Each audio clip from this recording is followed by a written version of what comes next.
Hey folks, Kathy Williams-Devries here, bringing you a mini masterclass on the Rose Etude number 38.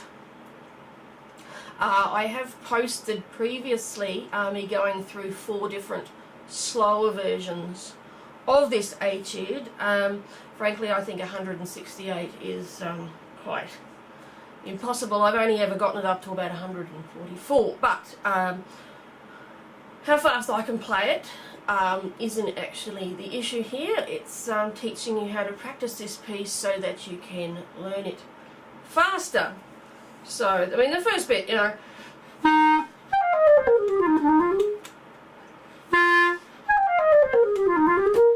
mean, that's fairly easy, but I want to acknowledge the bits that you should be spending the most amount of time on, and that's in 1, 2, 3, 4, 5, the 6th line of the of my edition. You've got a lot of stuff in the sort of the pinky fingers. Now, first off, I would say play the right hand D flat to the left hand C there, so you can get over to that E flat.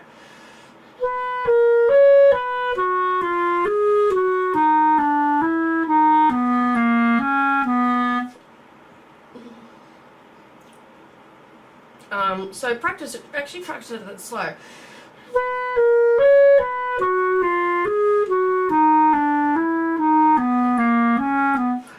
You could use the side fingering for the G flat. It depends how much time you think your fingers need.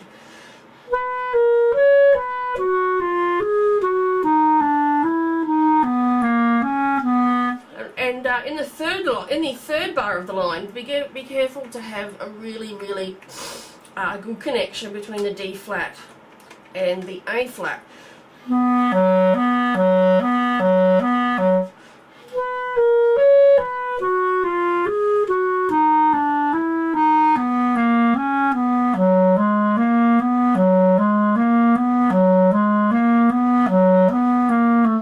And then the next bit is a little bit easier. It's just a straight diminished 7th.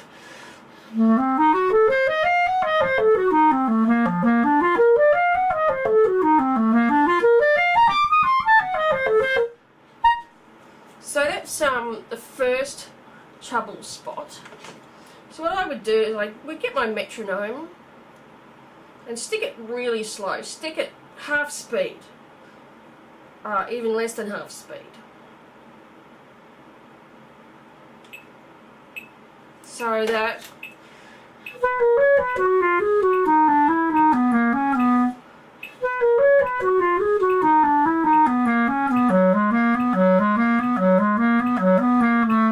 when you're happy with that, I just sneak it up. I was on 72, this is at 80.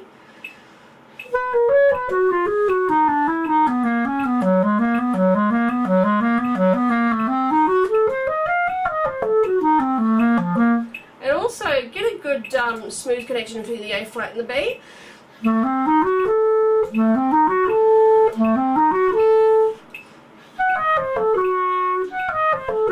And then from there it's just C major, diminished 7th, C major, diminished 7th.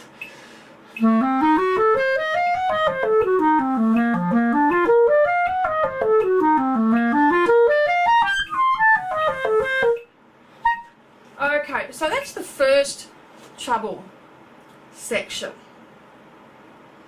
Now I'm going to take it back even further to 68.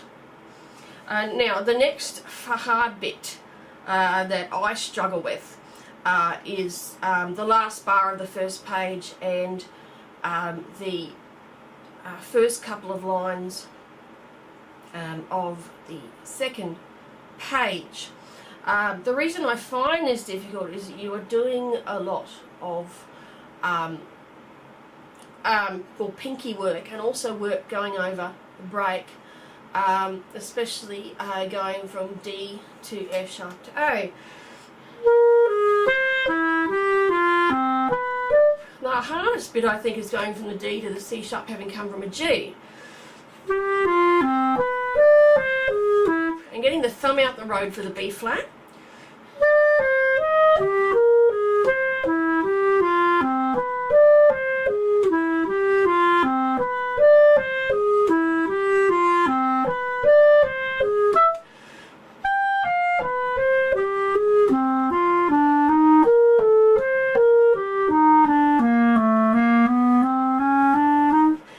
Given some sort of respite in the next couple of lines. But what do? Is we take it to 68.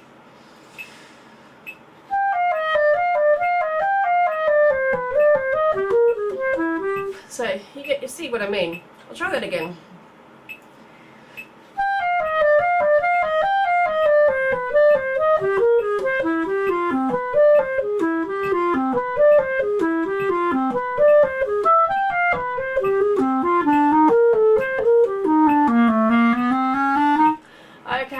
You've got that licked, take it up to 76.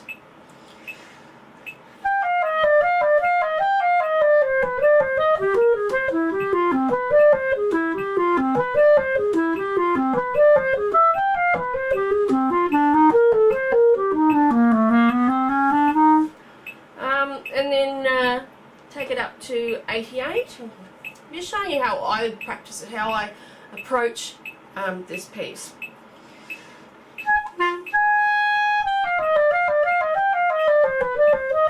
Let's try that again. I was concentrating on something else.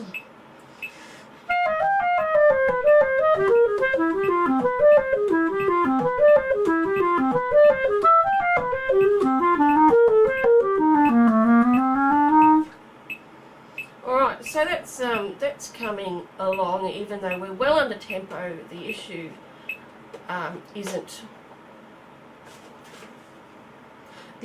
isn't how fast you can play it. Let's take it back to 76. The next hard bit is sort of halfway down the page after the trills. Again, you've got a lot of this sort of left hand wrist work.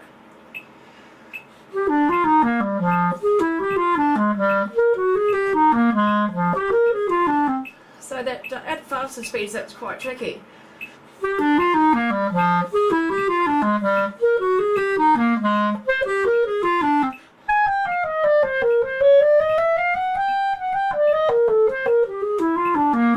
you're getting all that nasty little, and then at the end of that line, for the D flat, I would recommend the right hand D flat. I just feel it just sort of keeps it in the one hand.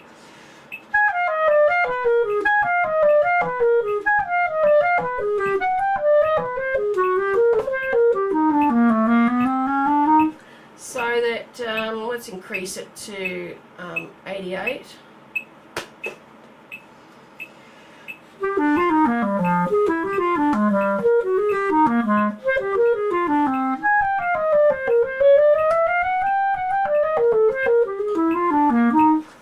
So that it's coming along.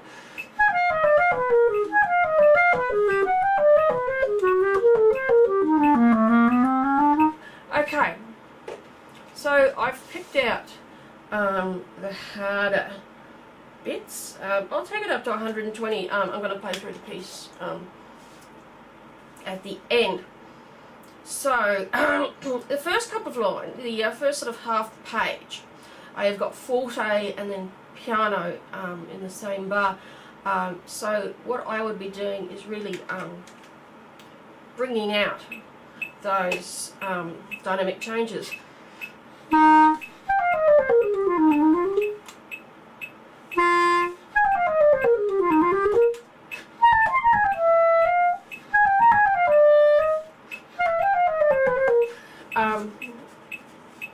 Sorry. Try to, in the second line, try to get a smooth connection between the B and the D. I mean, you could fake it.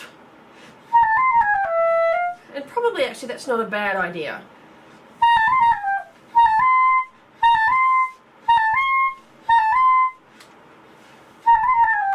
because when you're playing it at speed, so yeah, it's perfectly alright to use that faked fingering there. So let's try that again.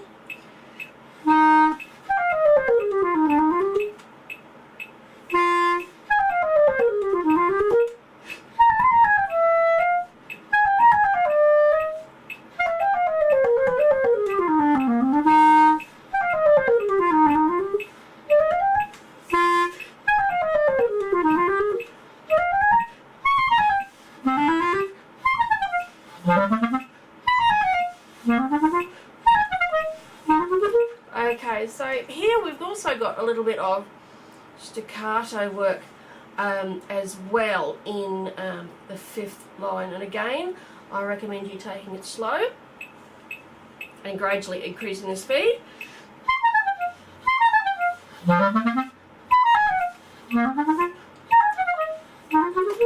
And a way you can practice that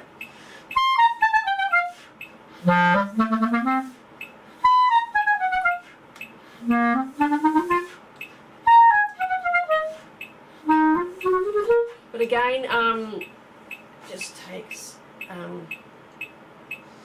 a little bit of patience. So we'll take it from those staccatos.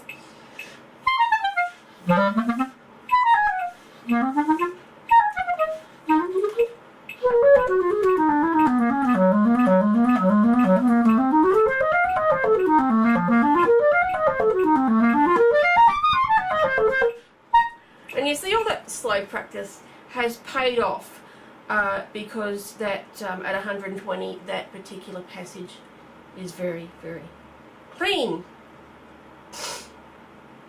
And now we come to the fun section with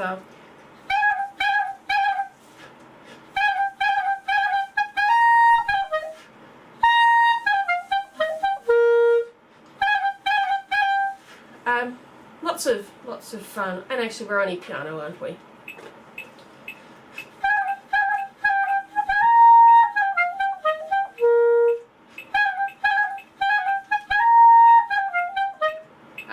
Oh, there's a forte piano there.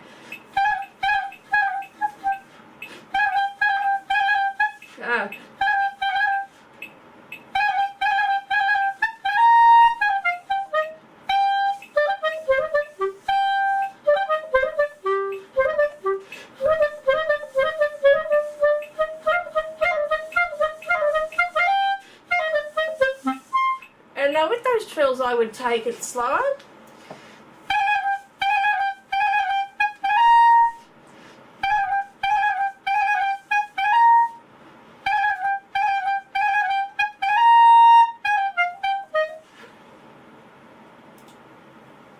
So if you take it a little bit slower,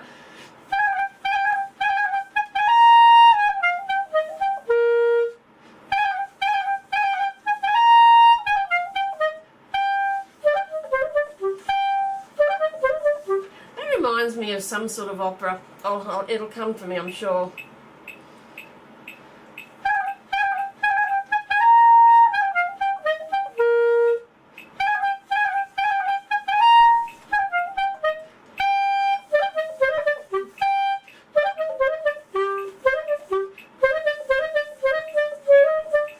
And then just the slightest of rits there, and now we're down a third.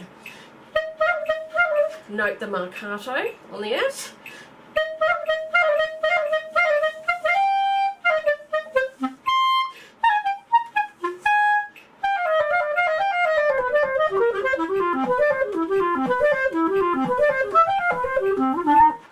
So you can see that the slow practice is paying off there.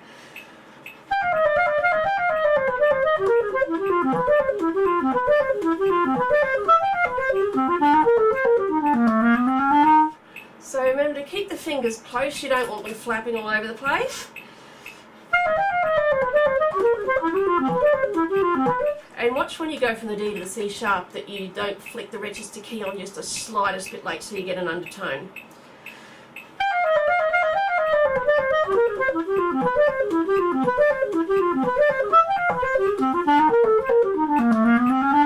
And then this next bit's fairly easy. just note the accents. And I gradually build through this as well.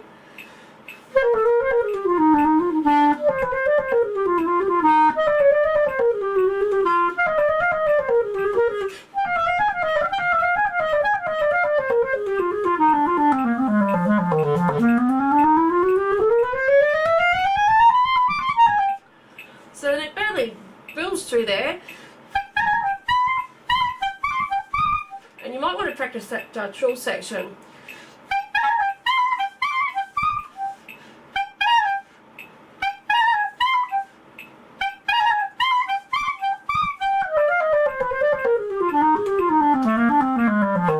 So you may want to practice those trills as well. And also in the fourth line of the second page, watch the B flat to the G.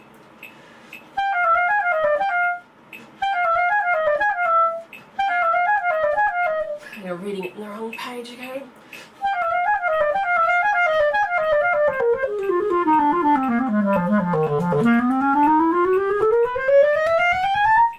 And then now we're coming back to sort of a inversion of what we were doing before in the left hand.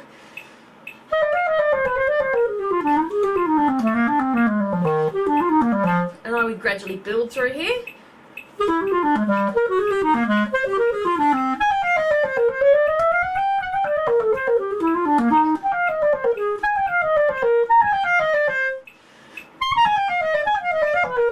And again, as I said, use the right hand D flat.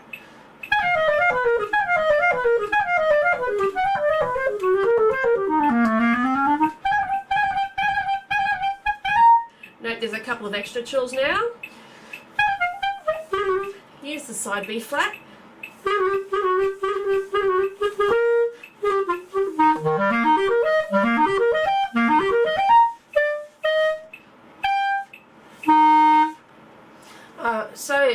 Guys, that's the etude. If you check out my website, roseclarinetetudes.com, you'll find 4 versions of this at various slower tempos. So I hope that helps you guys a lot. So thanks for listening, and bye for now.